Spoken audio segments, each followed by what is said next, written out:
Hi everyone, my name is Suzanne and I'm a Chinese metaphysics master in Hong Kong. I hope you all had a wonderful Christmas and you had the opportunity to spend some really nice time with your family and friends and just enjoyed some time off.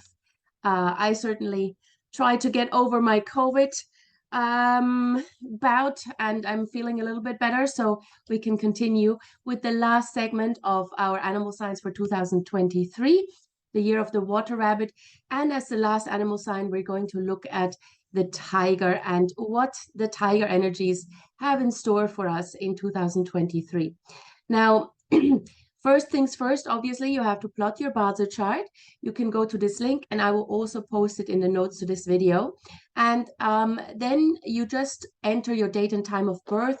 Don't worry if you don't know the time of birth, doesn't matter that much. Just enter the rest and you will come up with a chart like this. And we are focusing on the pink colored part of the chart where you just have the year, the month, the day, and the hour. Now, in order to see what the tiger energies or how the tiger energies affect you in 2023, you don't necessarily just have to be born in the year of the tiger. You can have the tiger in the month, the day, or the hour as well. And then this reading will also apply to you.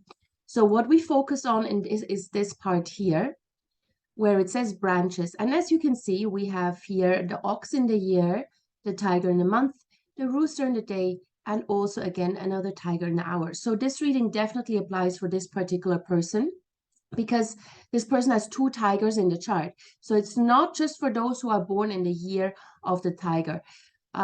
Just plot your chart and check whether or not you have the tiger anywhere there. And then we can go ahead and have a look at what the tiger brings. So the tiger does seem to have quite a lot of inauspicious stars in the chart, but as I always say, if you know what to expect and if you know what kind of negative energies you're dealing with, it becomes much, much easier to actually avoid those negative energies. And also, as always, focus on the positive, make the most of the positive, and you'll have a much, much easier year. So first of all, we've got the heavenly doctor, which means that essentially throughout the entire year, no matter what happens, you are always blessed with very good medical advice. And you will have a lot of people around you who will just give you good medical tips and tricks and whatever. And should you, God forbid, get ill or sick, just go see a doctor.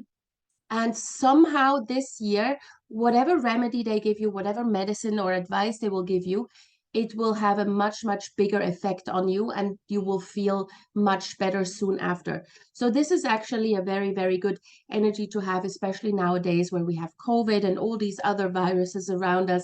And a lot of people are just generally scared of getting sick. So this is quite a good energy to have. And of course, when you have the heavenly doctor in the chart, do get a checkup at the beginning of the year. So I would say February, which is also a tiger month. So then these energies are even more amplified. Just go get a checkup and see if there's anything that needs treatment. Now, the next one is the golden carriage. And this can have two meanings. Either for those of you who are single, you can meet someone and marry rich. So that was the meaning in the old times. And of course, you know, this still happens nowadays as well.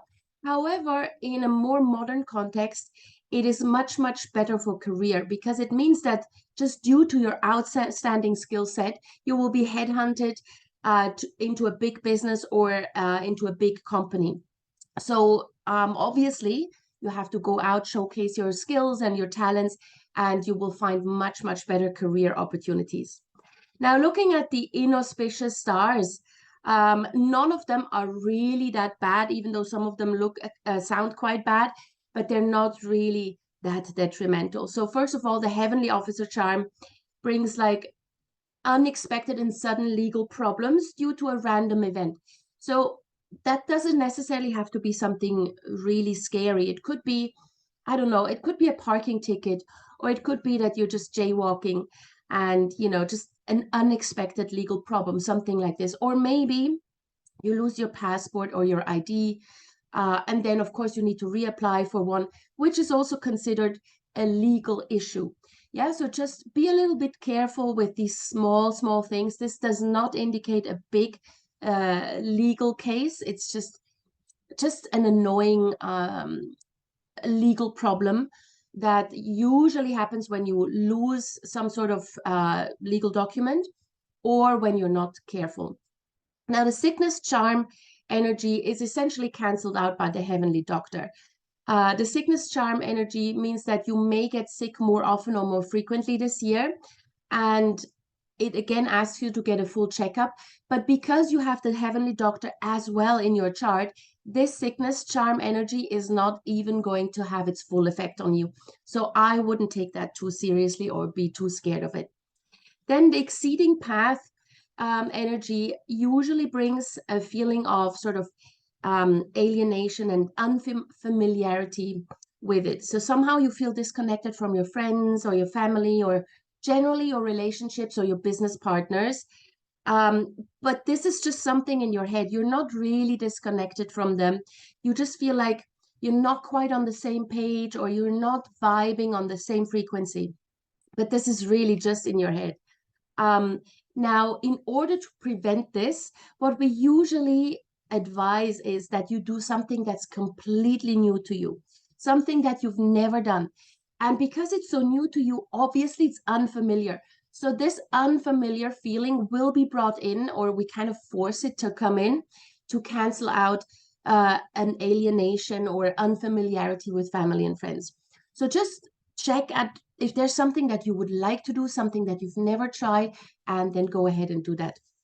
And then you don't need to worry about the exceeding path star energy anymore. Now, the death god star or the death god energy, it sounds really bad. I know, and most people are very scared of it, but essentially what it means is that your life is completely out of balance. You don't have a proper work-life balance, and therefore you are not spending enough time with your family and friends. So just build in extra time for family and friends. Make sure that you build in time for family dinners or maybe Sundays with the family or with friends, whatever it is, just find a better work-life balance. And then you don't have to fret about the death god energies at all. It has nothing to do with an actual death. Yeah, so don't worry. The cascading cloud star, um, this one brings the potential for revenge. So don't get into any disputes or arguments with other people because they may want to feel like they want to take revenge on you, or they will just hold a grudge against you for the rest of the year. So when you feel like, oh, I'm getting into a situation where I'm getting into an argument that is really difficult to win or that will upset a lot of people, just take a step back and think about whether you really want to get into that fight. Is it worth it or not? Yeah, think about that. And of course, sometimes it is worth the fight, but most of the times this year for the tiger, it isn't. And then lastly, we've got the Bath star. Now, this is not an inauspicious star in and of itself. It's considered a minor peach blossom stars, and the peach blossom stars are romance stars, generally speaking. Um, so when the Bath star enters, it brings some lustful energies. And if you're single, this is great. Yeah, just go out, meet people, mingle. And even if you're in a relationship, it's not that bad. It could actually enhance your sex life and you could have much more fun in 2023. Just stay away from temptation. All right. So these are the energies for the tiger. Now, for the tiger, the most positive months are June, October, and November. So if you have any important decisions to make, any life-changing decisions, then do it in June, October, November. And just avoid making those decisions in May, August, and also October, November. Like the October, November are 2 months that have both positive and negative energies for the tiger. So I would focus on June for the most drastic decisions. And if it's a life-changing or an important decision that has a priority for you in life this year, and you are not that concerned about negative energies or like negative side effects, then you can also consider October, November. But those 2 months are a little bit on the edge, yeah? Now, the focus for the tiger is obviously health, yeah, with the heavenly doctor as well as the sickness charm. Health is a focus. And we always say health is wealth, because if you're not healthy, you can't work, you can't earn money. So just make sure that you get that checkup done at the beginning of the year, and ensure that you are healthy, that you have a healthy regimen all year. Now, embrace all opportunities as well, whatever comes along, and explore new things. As I said, we don't want to get to a place in 2023 we feel disconnected with any of our relationships, and therefore just explore new things and avoid routine. Yeah, the more you stay away from routine, the better you will feel as a tiger in 2023. So this is the last one of the animal signs for 2023. I hope you enjoyed this series. I hope you got some information out of that. You can plan your year a little bit better. And of course, if you do want to have a specific reading just for yourself, a very tailor-made reading, then you can get in touch with me. All my contact details are in the notes below. And in the meantime, I hope you are preparing for a great New Year's celebration. I wish you all the best, and I will see you soon.